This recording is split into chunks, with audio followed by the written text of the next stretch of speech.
네, 앞을 보시면서 우리 설교의 제목을 같이 한번 읽어보겠습니다. 하나님이 죄인 아브라함과 맺은 언약. 네, 우리 지난 시간을 기억해 보시면 하나님께서 아브라함을 찾아오셨습니다. 그리고 이렇게 말씀하셨죠. 15장 1절에서 아브라함아 두려워하지 말라. 나는 내 방패요 너의 지극히 큰 상급이니라. 아브라함에게 이제 두려움이 있었다는 게 여기서 잘 드러납니다. 우리가 지난 시간에는 아브라함의 두려움 가운데 특히 어떤 전쟁의 그 보복 전쟁이 일어나지 않을까 그런 두려움을 좀 얘기를 했는데 아브라함에게 이제 더 큰 두려움이 있다는 게 문맥을 통해 드러나죠. 어떤 게 더 큰 두려움이었습니까? 이제 아브라함이 자기 자식 얘기를 합니다. 제게는 자식이 없습니다. 그 얘기를 먼저 하는 걸 보면 그 나이가 되도록 부족장인 그에게 아직 자식이 없는 것으로 그는 두려워했습니다. 이제 이게 오늘날에는 그렇게 큰 두려움 정도는 아니죠. 자식이 없다는 게.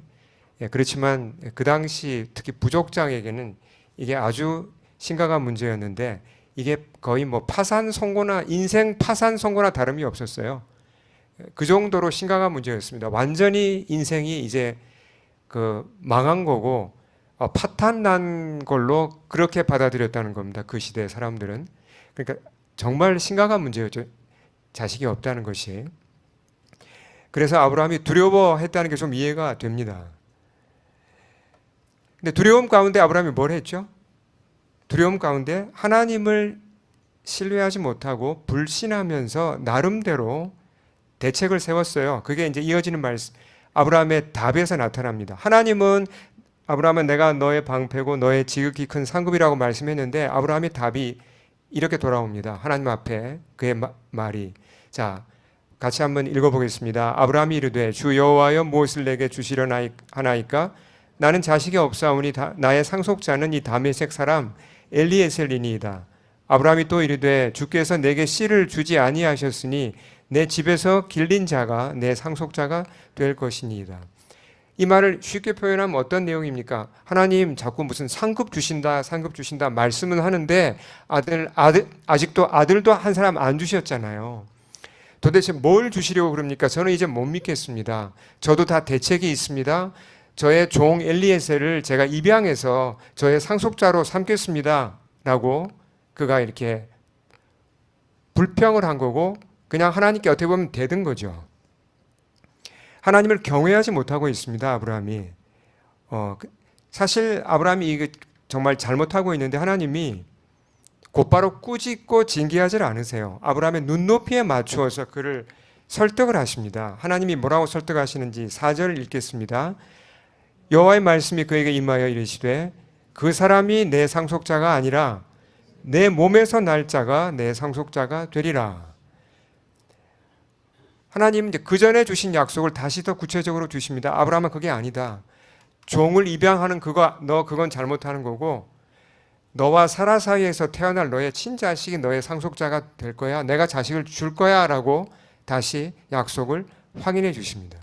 근데 그것으로 끝나지 않으시고 하나님이 아브라함을 데리고 밖으로 나가세요. 아마 이제 그때 아브라함은 장막에 살고 있었으니까 텐트 밖으로 그를 데리고 나가십니다. 밤이었죠? 말씀을 앞뒤 전후를 다 보면 밤 하늘에 무수히 많은 별들이 빛나고 있었습니다. 여러분 밤 하늘에 정말 쏟아질 듯이 많은 별을 여러분 보신 적이 있으시죠? 예, 그런 기억이 있을 겁니다. 저는 이제 제가 기억나는 것은 대학 1학년 때 한국 강원도에서 여름 수련회가 열렸어요. 이제 수련회 막 집회를 마치고 밤에 친구들과 밖에 나왔는데 하늘을 올려다본 순간 깜짝 놀랐습니다. 별이 그렇게 많은지 전 처음 알았어요. 도시에만 살다가 시골에 가서 그 많은 별들 보니까 와, 우주가 이렇게 크구나. 별이 이렇게 많구나. 압도되었습니다. 예, 아직도 그 감정이 제 기억 속에 있어요. 아브라함도 아마 그런 어떤 압도당함과 어떤 경이로움을 별을 보면서 느끼지 않았을까요? 그때 주님이 이렇게 말씀하십니다. 세번역 성경입니다. 제가 읽어보겠습니다. 앞부분입니다. 하늘을 쳐다보아라. 내가 셀 수 있거든 저 별들을 세어보아라. 별을 셀 수 있나요? 도시에서는 가능합니다. 이게 몇 개 안 보이니까. 근데 실제로 진짜 이 제대로 보이는 곳에 나가서 별을 보면 못 세죠. 별의 숫자가 얼마나 많은데요. 그때 바로 그때 아브라함이 이제 이 말씀을 듣고 하늘을 봤겠죠. 그때 말씀이 이어졌습니다. 누구의 말씀이죠? 그 별들을 지으신 분입니다. 우주의 창조주께서 아브라함에게 이어서 말씀을 하십니다. 너의 자손이 저 별처럼 많아질 것이다. 이걸 보면요, 우리 하나님은 그냥 정보만 주시는 분이 아니세요. 참 사람의 감성도 아시고 사람의 이모션, 사람의 그 감정적인 것도 잘 아시면서 터치하시면서 이렇게 눈높이에 맞추어 말씀을 이해하도록 도와주시는 분이라는 걸 잘 알 수 있습니다. 아브라함의 반응이 뭐죠? 자, 같이 읽겠습니다. 아브라함이 여호와를 믿으니 여호와께서 이를 그의 의로 여기시고. 자, 아브라함의 반응은 And he believed the Lord 그랬습니다. 여호와를 믿었다 그랬습니다.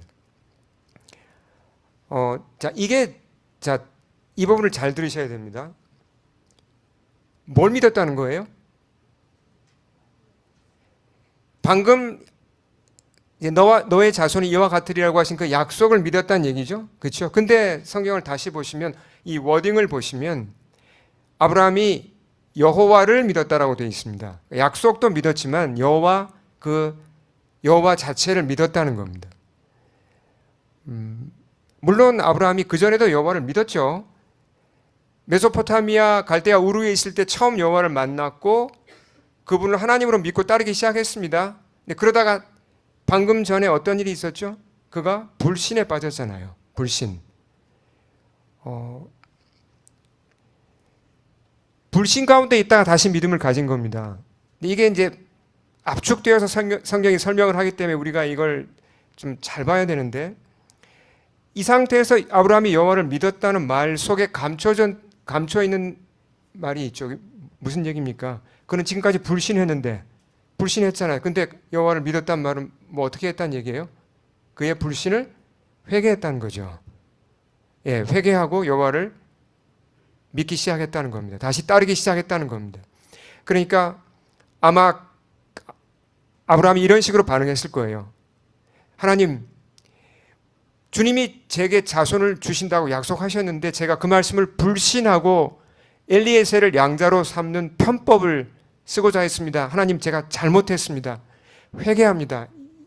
제가 주님을 믿습니다. 이제 이런 고백이 이 속에 압축되어 있는 거죠. 그랬을 때 하나님이 이어지는 말씀에서 뭐라고 그랬죠? 하나님이 이를 그의 의로 여기셨다고 그랬습니다. 이 표현은 참 짧은데 정말 보석과 같은 중요한 내용이 이 속에 들어있어요. righteousness, 의로 여기셨다. 이게 무슨 얘기일까요? 하나님이 아브라함의 이 믿음의 고백을 그의 의로 여겼다는 말을 좀 쉽게 표현하면 이런 얘기입니다. 잘 들으십시오. 아브라함아, 너는 이제 더 이상 죄인이 아니다. 너는 이제 의로운 자다. 이렇게 선포해 주신 거예요. 근데 솔직하게 우리가 한번 따져보죠. 지금까지 방금 전에 아브라함이 한 행동을 보면 아브라함이 의롭게 행동했습니까? 아니면 불의하게 행동을 했습니까? 불의하게 행동을 했죠. 사실 아브라함의 한 행동을 보면요, 너는 의롭다라는 선언을, 그런 말을 들을 수가 없었어요. 오히려 아브라함 너 참 불의하구나 라는 징계와 심판의 말씀을 들어야 마땅했죠. 아브라함의 그래서 불의한 부분을 우리가 좀 짚어볼 필요가 있습니다. 아브라함이 우리는 이제 굉장히 좋은 이미지를 가지고 있어요. 아브라함 믿음의 조상이고 그렇지만 아브라함이 불의한 면이 굉장히 많습니다. 한번 짚어볼까요? 어떤 집안에 태어났습니까? 아브라함이 어떤 집안에 태어났죠? 메소포타미아에서 태어났을 때 우상 숭배자의 집안에 태어났습니다. 함께 우상 숭배했겠죠. 우상 숭배자는 하나님이 죽이라고 그랬습니다. 그러니까 이건 죽어마땅한 죄죠. 신앙 출발한 후에 하나님이 은혜를 주셔서 그를 불러주셨죠. 가나안 땅으로 왔습니다. 근데 기근이 흉년이 되니까 어떻게 했죠? 믿음을 잃고 이집트로 이제 피신했는데 그때 큰 죄를 범하죠. 어떤 죄를 범합니까? 자기 아내를 뭐라 그랬죠? 누이 동생이라고 속였어요. 사람들한테. 왜요?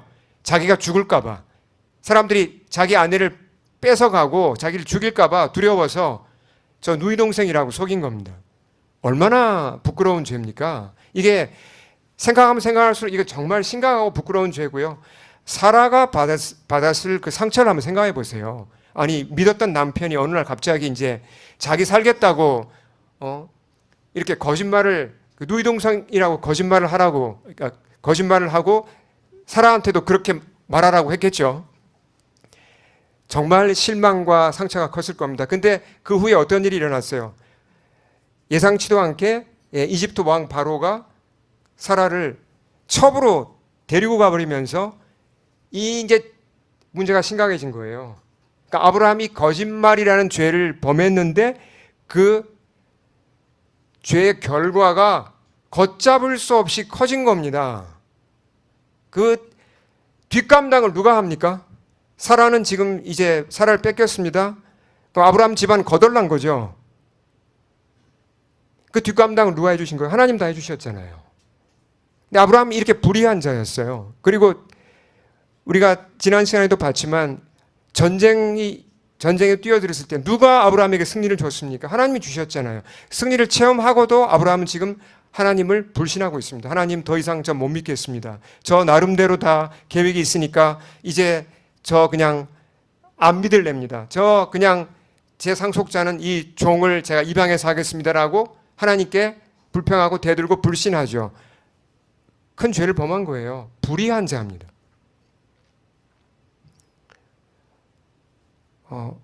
거룩하신 하나님은 죄를 용납할 수가 없죠. 하나님은 죄를 절대로 받아줄 수가 없습니다. 그 사실을 신약 성경이 다루어요.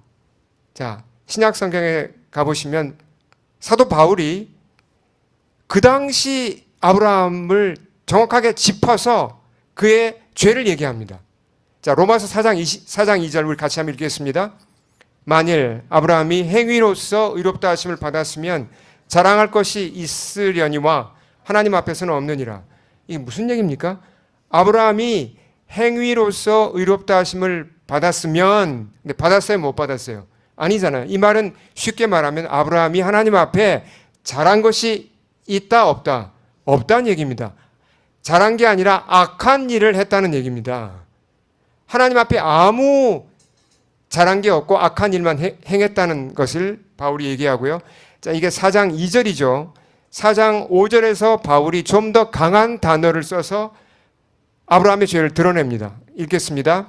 이를 아니할지라도 경건하지 아니한 자를 의롭다 하시는 이를 믿는 자에게는 그의 믿음을 의로 여기시나니. 자, 경건하지 아니한 자, the ungodly. 누구를 지칭하는 얘기예요? 아브라함을 지칭하는 얘기입니다. ungodly. 단어도 섬뜩하죠. 아브라함은 경건하지 아니한 자라는 평가를 신약 성경이 이렇게 하고 있습니다.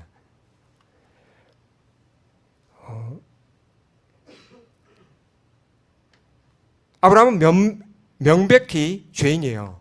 근데 하나님 어떻게 하셨죠? 그를 너는 이제 의롭다라고 선언해 주셨어요. 분명히 죄인인데 무엇을 근거로 하나님이 아브라함을 용서하시고 사면해 주신 거죠? 무엇을 근거로? 여기서 보면 믿음을 근거로 그렇게 해주신 거죠. 믿음을 보시고. 그러니까 우리가 여기까지 잠깐 멈추고 한번 생각해 볼 필요가 있습니다. 아브라함만 죄인이 아니잖아요. 우리 모두 죄인입니다. 우리가 한번 생각해 보십시오. 내가 지은 죄들을 내가 만약에 그 책임을 내가 지금 다 져야 된다고 생각을 하면, 내가 저지른 실수들, 내가 했던 거짓말들, 나의 악행들, 저는 스스로 생각할 때 끔찍합니다. 그 책임을 하나님이 제게 물으신다면 끔찍하죠. 제가 어떻게 그걸 다 감당합니까? 더 나아가서 거룩하신 하나님이 저의 죄를 심판하신다면 제가 그걸 어떻게 감당합니까? 이제 저는 파산이죠. 근데 하나님은 믿음만 보시고 너는 이제 의롭다 라고 선포해 주신다는 게 이게 얼마나 복음이에요. 이게 복음이죠. 근데 성경을 열면요, 여러분, 거의 틀림없이 그 페이지에 얘기하는 게 있어요. 성경을 어느 페이지를 펴도 무슨 얘기를 합니까? 죄 얘기를 해요. 거의 모든 페이지에 다 성경은 사람의 죄 얘기를 합니다. 아브라함 이야기가 창세기 11장 뒷부분부터 창세기 23장까지 쭉 이어지잖아요. 아브라함 얘기 중에서 가장 많은 부분이 뭐죠? 아브라함의 죄 얘기입니다. 아브라함이 이렇게 죄인이란 얘기를 하고 있어요. 죄란 게 참 이게 심각한데요. 죄는 사람들이 생각하는 것보다 훨씬 심각하게 사람을 파괴합니다. 그러니까 죄가 사람을 파괴하고 사람 사이의 관계를 파괴한다는 거죠. 여러분 다들 아시죠? 지난 화요일에 있었던 사건, 글씨가 좀 작아서 보이시는지 모르겠는데, BC주 평화로운 시골 마을 텀블러 리치라는 곳에서 발생한 사건, 정말 너무나 끔찍한 총격 사건이었습니다. 이 일로 교사와 학생들이 모두 8명이 목숨을 잃었고 27명이 심하게 다쳤습니다. 캐나다에서 이런 일이 일어나다니 참, 미국은 왕왕 일어나니까 별로 놀라울 것도 없는데 캐나다가 이런 일 잘 안 일어나잖아요. 근데 어떻게 이렇게 평화로운 마을에서 인구가 2,000명밖에 안 돼요. 그런 마을에서 이런 일이 일어나다니 저도 참 마음이 슬펐습니다. 근데 언론 보도를 보니까 이 가해자, 총격을 한 이 사람, 제시라는 사람이 학교에 가서 총을 쏘기 전에 자기 엄마하고 스텝 브라더를 먼저 죽였죠. 예. 그리고 자기가 다녔던 학교에 가서 자기랑 아무 관계없는 아이들을 쏘아 죽였습니다. 이제 이 사람이, 제시라는 사람이 왜 이런 일을 행했나? 이건 더 밝혀봐야 되겠죠. 범죄 심리학이나 사회학이나 또 여러 측면에서 정신의학적으로도 접근해야 되고 그 원인을 분석할 수 있을 겁니다. 근데 성경적으로 보면 이 비극의 뿌리가 뭐예요?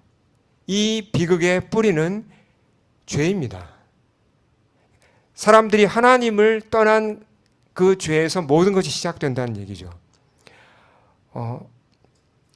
제시라는 사람이 가지고 있던 이 증오라는 죄가 결국 어떻게 됐습니까? 자기 가족을 무참하게 파괴하고 학교를 파괴했어요. 근데 모르긴 몰라도 이 제시라는 사람도 18살밖에 안 된 이 사람인데 자라는 가운데 아마 다른 사람의 죄 때문에 상처받고 그런 게 있을 거예요. 그러니까 이 사람이 비뚤어진 거죠. 물론 그렇다고 이 사람이 무슨 책임을 회피할 수 있는 건 아닙니다. 그렇지만 죄라는 것이 이렇게 복잡하게 얽히면서 우리 사회에 이런 비극들이 일어난다는 겁니다. 다시 아브라함으로 돌아와 보면요. 아브라함이 보세요. 죄가 죄인 줄도 모르고 밤낮 죄를 지으며 사는 게 아브라함이에요. 그 결과 두려워했죠? 또 나중에 보면 그가 또 외로워합니다. 고통스러워해요. 결국 그의 인생은 이렇게 그냥 별 의미 없이 살다가 끝나는 거예요, 사실. 하나님이 아니라면. 이게 죄인의 인생이죠. 우리의 인생이 다 하나님 없다면 이럴 수밖에 없어요. 근데 하나님이 그를 부르셨죠. 하나님이 왜 그를 찾아오셨습니까? 죄에서 해방시켜 주고자. 자, 이어지는 말씀이 무슨 뜬금없는 얘기 같은데 굉장히 중요한 의미를 품고 있습니다. 자, 창세기 15장 7절 우리 같이 한번 읽어보겠습니다. 또 그에게 이르시되 나는 이 땅을 내게 주어 소유를 삼게 하려고 너를 갈대아인의 우르에서 이끌어낸 여호와니라. 갑자기 이 얘기를 왜 하세요? 이 말씀은 자, 문자 그대로 아브라함이 갈대아 우르 메소포타미아에 살았을 때 하나님이 그를 불러냈는데 그때는 아브라함이 어떤 상태였다는 거죠? 우르에 있다는 것은 아브라함이 죄의 종된 삶을 살았다는 겁니다. 죄의 종되어 있던 그를 하나님이 해방시키고자 불러냈다는 거죠. 예. 그래서 새로운 땅 가나안으로 인도하셨잖아요. 그러니까 땅만 바뀌는 게 아니에요. 지금 땅 얘기로 끝나면 안 됩니다. 땅 얘기만 하는 게 아니잖아요. 땅만 바뀌는 게 아니라 아브라함을 죄에서 해방시키는 것을 지금 주님이 얘기하고 있는 겁니다. 예. 자, 이제 아브라함이 그래도 다행히 불신을 회개했습니다. 이런 아브라함과 하나님 뭘 하시죠? 오늘 우리 선우가 읽은 또박또박 천천히 잘 읽어준 본문 기억하시나요? 뭐 하셨죠? 그 다음에 하신 게 뭐냐면 언약을 맺으세요. 언약. 성경에서 언약은 너무너무 중요한데요. 아브라함과 하나님이 언약을 맺으시는 것은 창세기 12장에도 살짝 나왔고 15장, 17장, 22장 여러 군데에 나옵니다. 아주 중요한데요. 오늘 이 15장 중심으로 이 언약을 보겠습니다. 자, 언약이 체결되는 과정을 한번 읽어보겠습니다. 자, 9절 10절 읽겠습니다. 여호와께서 그에게 이르시되 나를 위하여 3년 된 암소와 3년 된 암염소와 3년 된 수량과 산비둘기와 집비둘기 새끼를 가져올지니라. 아브라함이 그 모든 것을 가져다가 그 중간을 쪼개고 쪼갠 것을 마주 대하여 놓고. 하나님 말씀대로 아브라함이 순종했습니다. 희생 제물을 다 가져왔습니다. 이 그림과 같이 다 가져와서 쪼갰죠. 그리고 마주보게 차려놓았습니다. 당시 그 고대 근동에서 이스라엘도 마찬가지입니다. 사람들이 언약을 맺을 때, 사람 사이의 언약을 맺을 때 어떻게 했냐면, 중요한 언약이라면 어떻게 했냐면 동물을 잡아서 반으로 쪼갭니다. 그리고 이걸 버려놓고 두 사람이 그 가운데로 지나가요. 어떤 의미죠? 이건 이제 내가 만약에 이 언약을 어기면 나를 반으로 쪼개라는 얘기입니다. 그러니까 내 목숨을 걸고 이 언약을 지키겠다는 거죠. 아주 중요한 언약이 아니면 이렇게 하면 안 되겠죠. 하나님이 지금 이 언약을 하겠다는 겁니다. 자, 그러면 이제 이런 질문이 도대체 무슨 언약을 맺으시기에 하나님이 언약의 내용이 뭐길래 이렇게 지금 중요하게 뭐 동물까지 쪼개면서 이렇게 비장하게 지금 언약을 맺으시나? 그러니까 언약의 내용을 봐야 되겠죠. 도대체 무슨 언약을 맺으시는가? 언약의 내용이 바로 앞에 나왔던 이 7절에 요약되어 있어요. 다시 읽겠습니다. 7절. 또 그에게 이르시되 나는 이 땅을 내게 주어 소유를 삼게 하려고 너를 갈대아인의 우르에서 이끌어낸 여호와니라. 자, 제가 앞에 말씀드렸죠. 이 말씀이 무슨 부동산에 대한 언약이 아닙니다. 땅 준다 그러니까 자꾸 이제 이게 무슨 부동산 계약하시나 그런 게 이제 그런 차원이 아니라는 겁니다. 물론 때가 되면 하나님이 아브라함의 후손에게 가나안 땅을 실제로 주시나요? 네, 주세요. 근데 가나안 땅 자체는 최종 목적이 아니에요. 가나안 땅이 상징하는 바가 뭐예요? 가나안 땅이 여기서 가나안 땅은 여러 가지를 상징하는데 이 문맥에서 상징하는 바는 뭐죠? 이건 천국의 모형이에요. 천국의 모형. 예. 그러니까 따라서 하나님이 아브라함과 그 후손들에게 가나안 땅을 주신다는 약속, 그 약속은 어떤 뜻이냐면요. 죄의 노예가 되어 있는 그들을 구원해서 하나님의 통치 아래 두겠다는 약속이에요. 아브라함은 내가 너를 구원하고 너의 후손을 구원해서 나의 통치, 내 통치를 받는 나라, 그 나라로 너희를 인도하겠다. 아주 간단하게 말하면 내가 너희를 구원하겠다는 그게 언약의 내용이에요. 너를 구원할 뿐만 아니라 너의 후손도 구원하겠다. 인류를 구원하겠다. 이게 언약의 내용이죠. 그러면서 하나님이 그 다음에 또 정말 신비한 말씀을 하세요. 출애굽 얘기를 해요. 그 다음에 이때로부터 출애굽이 몇 년 후에 일어난 사건이죠. 실제로 약 한 430년 후에 일어난 사건인데 그 430년을 내다보고 예언하신 것도 대단한데 그걸 넘어서서 이 출애굽 사건은 하나님의 언약하고 너무너무 긴밀한 관계가 있다는 겁니다. 예. 그러니까 이스라엘 백성이 가나안 땅을 얻잖아요. 근데 그냥 얻습니까? 아니면 출애굽 다음에 얻어요? 출애굽 사건이 있고 그리고 가나안 땅을 얻잖아요. 이게 의미심장한 겁니다. 자, 그 부분을 한번 읽어보겠습니다. 출애굽을 예언하시면서 주님이 하신 말씀, 자 13, 14절 읽겠습니다. 여호와께서 아브라함에게 이르시되 너는 반드시 알라. 내 자손이 이방에서 객이 되어 그들을 섬기겠고 그들은 400년 동안 내 자손을 괴롭히리니 그들이 섬기는 나라를 내가 징벌할지며 그 후에 내 자손이 큰 재물을 이끌고 나오리라. 자, 아브라함의 후손들이 그러니까 이집트에 들어가서 노예가 되어가지고 몇 년을 고생한다고요? 400년. 그렇게 긴 시간 동안 얼마나 힘들었겠습니까? 근데 이스라엘 백성이 스스로 힘으로 그 노예살이에서 벗어날 능력이 됩니까? 안 됐죠. 절대로 벗어날 수 없었어요. 누가 그들을 도와준다는 겁니까? 누가 그들을 노예살이에서 해방시킨다고 미리 말씀하셨죠? 하나님이요. 예. 참 닮았죠, 그러니까. 그러니까 죄에 노예된 우리를 구원해서 자유를 주고 하나님의 백성 삼으시는 그 사건이 이 출애굽이라는 사건과 너무나 닮았다는 겁니다.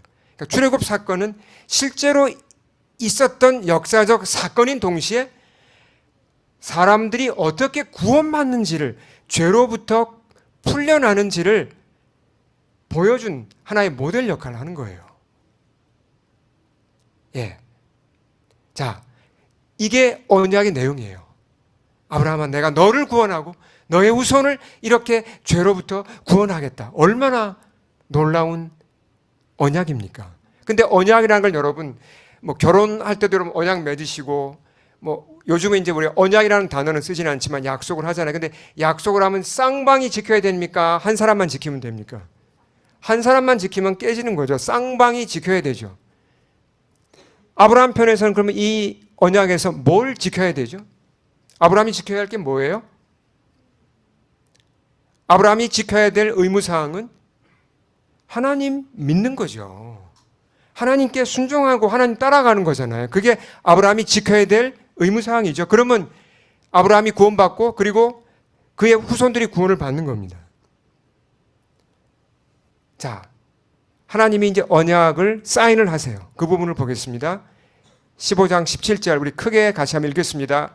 해가 져서 어두울 때 연기 나는 화로가 보이며 타는 횃불이 쪼갠 고기 사이로 지나더라. 쪼개놓은 동물 사이로 불이 지나갔어요. 뭘 상징하죠? 누가 지나갔다는 겁니까? 하나님이 직접 지나가셨다는 것을 불로서 보여준 거예요. 예, 하나님이 어떤 맹세를 하며 지나가신 거예요? 예, 내 생명을 걸고 이 언약을 지키겠다는 거죠. 아브라함이 그걸 봤죠? 아브라함이 뭘 느꼈을까요? 그 불을 보면서. 감동이 안 됐을까요? 이걸 보면서. 감동이 됐겠죠. 와, 하나님이 나에게 이런 언약을 해주시다니, 나를 구원하시고자 저렇게 맹세하시다니 얼마나 감동됐겠습니까? 그리고 스스로도 자기도 맹세하지 않았을까요? 하나님, 제가 이 맹세 꼭 지키겠습니다. 하나님, 제가 믿음을 지키고 이 언약을 꼭 지키겠습니다. 근데 그 맹세가 얼마나 갔죠? 바로 16장을 넘겨보시면 아브라함이 뭐 합니까? 뭐 하죠? 아브라함이 다시 불신에 빠집니다. 다시 아들에 집착해요. 아들이 안 태어나니까 불안해하다가 결국 어떻게 됩니까? 사라의 여종 하갈을 자기의 후처로 받아들여요. 너무 끔찍한 죄를 지은 거죠. 어떻게 이렇게 금방 넘어져요, 사람이. 이렇게 언약을 맺어놓고. 그 바람에 우리가 다음 주에 이제 보겠지만 아브라함이 이런 죄를 범하는 바람에요. 어마어마하게 복잡한 문제가 일어납니다, 집안에. 그 뒷감당하느라고 하나님도 힘드셨어요. 중요한 건 아브라함이 언약을 깼다는 겁니다. 아니, 어떻게 이렇게 쉽게 언약을 깰 수 있어요? 그러면 언약을 깨면 어떻게 된다 그랬죠? 동물을 쪼갠 게 뭡니까? 그렇게 생생한, 자기가 직접 동물을 쪼갰잖아요, 칼로. 자기가 언약을 깼으면 아브라함이 이제 쪼개져야 되는 거잖아요. 심판을 받아야 되는 거죠. 하나님이 어떻게 하셨습니까? 법대로 하면 네가 언약을 이렇게 쉽게 깨? 넌 법대로 하자. 쪼개야죠. 하나님 길이 참으셨어요. 아브라함을 쪼개지 않았습니다. 기다리셨어요. 계속 기다리시고 나중에 다른 사람이 아브라함을 대신해서 그 몸이 쪼개지죠. 누구십니까? 그분이 예수님이시죠. 십자가의 의미가 이렇게 연결되는 겁니다. 예수님이 대신, 아브라함 대신 그 몸을 쪼개신 거예요.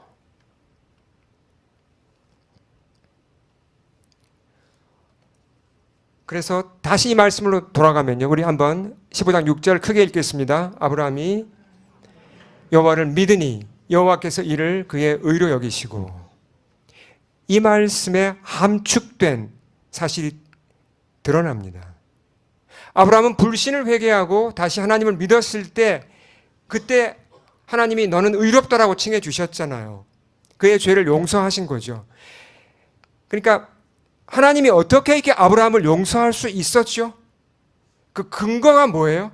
그 근거는 그때로부터 약 2000년 후에 오실 예수님의 희생이 그 근거라는 겁니다. 네.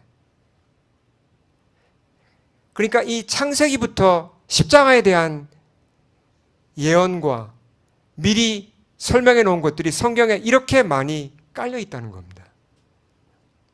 자, 그럼 여기서 또 하나 우리가 의문이 들죠. 과연 아브라함이 메시아에 대해서 얼마나 알고 있었을까? 정말 자기가 자기가 용서받는 것이 하나님으로부터 너는 의롭다 칭함 받는 게 장차 오실 메시아 덕분이란 걸 아브라함이 정말 알았을까요? 아니, 우리만 그렇게 생각을 하는 건가요? 아브라함이 메시아에 대해서 도대체 어느 정도 알고 있었을까요? 물론 아브라함 시대에는 신약 성경은 없었죠. 구약 성경도 없었습니다. 아브라함은 아마 이렇게 입에서 입으로 전해 내려오는, 노아 때부터 이렇게 전해 내려오는 그 말씀은 알고 있었을 거예요. 그리고 하나님이 주신 말씀들이 있죠.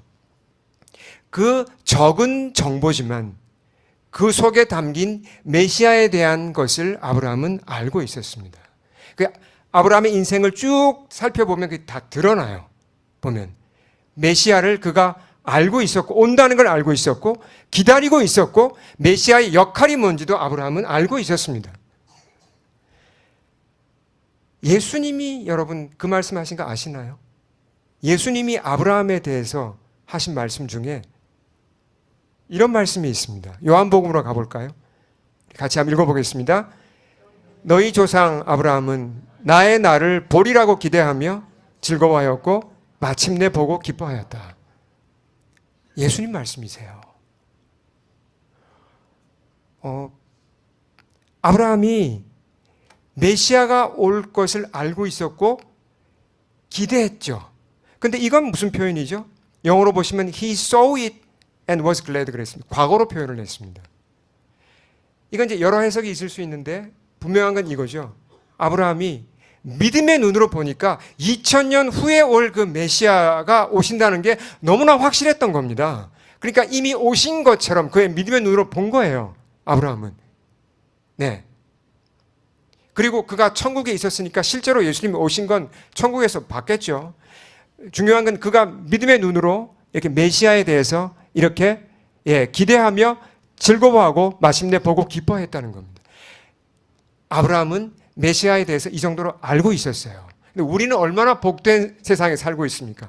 우린 이미 예수님이 오셨고 우리는 이렇게 성경을 가지고 있습니다. 자, 정리를 해보죠. 우리가 오늘 또 죄 얘기를 했습니다. 다른 사람들과 마찬가지로 우리는 스스로의 힘으로는 죄의 사슬에서 벗어나지 못해요. 우리도 믿는 자일지라도요, 죄가 죄인지 모르고 끌려다니는 경우도 많습니다. 하나님은 이런 우리를 긍휼히 여기시고 여러 통로를 통해서 계속 뭐라고 말씀하시고 뭘 깨닫게 하시죠? 얘야, 그거 죄야. 너 죄랑 친하면 안 돼. 거기서 나와야 돼. 죄에 대해서 더 민감하게 하시고 더 죄를 멀리하게 하시고 계속 죄에 대해서 주님은 우리를 일깨우세요. 우리는 사실 내가 지은 모든 죄를 다 책임져야 하잖아요. 더 궁극적으로는 하나님의 심판을 받아야 되죠. 근데 예수님께서 우리를 대신해서 심판을 받으셨습니다. 예수님께서 우리가 깬 그 언약을 우리가 쪼개져야 하는 그 자리에서 예수님이 몸을 쪼개셨습니다. 덕분에 우리에게 무엇이 주어졌죠? 아브라함이 여호와를 믿으니 여호와께서 이를 그의 의로 여기시고 예수님 덕분에 우리에게 너는 이제 의롭다라는 놀라운 선물이 주어진 거죠. 우리 이 사실을 깊이 다시 감사하면서 죄와 힘써 싸워야 하겠습니다. 우리 기도하겠습니다. 선포된 말씀 앞에 우리 응답하겠습니다. 성경은 끊임없이 죄에 대해 얘기합니다. 그만큼 우리가 죄에 대해서 둔감하다는 것입니다. 그만큼 우리가 죄에 대해서 너무 깊이 젖어 있다는 것입니다. 그만큼 죄가 우리 영혼을 무섭게 갉아먹는 가장 무서운 적이라는 것입니다. 주님은 우리를 죄로부터 해방시키기 원하시고 깨끗한 자가 되기 원하시며 자유로운 자가 되기를 원하십니다. 우리 선포된 말씀 앞에 자신을 돌아보며 기도하겠습니다. 이 시간 우리가 회개해야 할 죄가 무엇인지 알게 해달라고, 보여달라고 다 같이 한번 통성으로 기도합니다. 아버지 하나님, 저희가 기도로 나아갑니다. 아버지 은혜를 허락해 주시옵소서. 주님 은혜를 부어주시기를 부탁드립니다. 아버지 하나님 도와주시옵소서. 아버지 하나님 주의 은혜를 부어주시기를 부탁드립니다. 주님, 저희 눈을 열어주셔서 주님, 저희가 보지 못하는 이 죄들을 보게 하시고 이 병든 영혼을 보게 하시고 일어나게 도와주시옵소서. 주님, 그 죄에서 벗어나게 도와주시옵소서. 주님, 십자가를 붙잡고 아버지 하나님 주를 의지해서 죄로부터 벗어날 수 있기를 기도합니다. 주님, 저에게 해방을 주시는 주님 감사합니다. 주님, 해방을 주시는 주님 감사합니다. 주님, 이 은혜를 붙잡으며 살아갑니다. 주님, 은혜를 허락해 주시옵소서.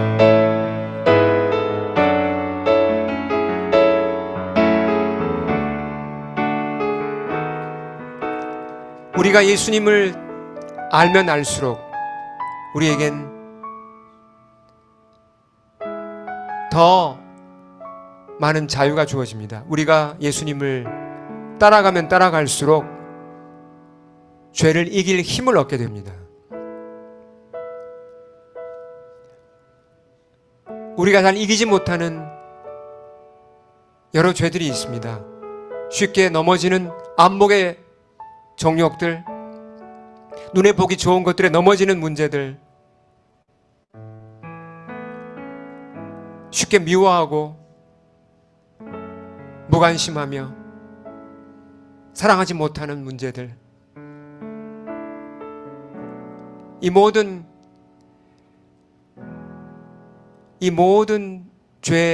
죄로부터 우리 예수님은 우리를 넉넉히 해방시켜 주십니다.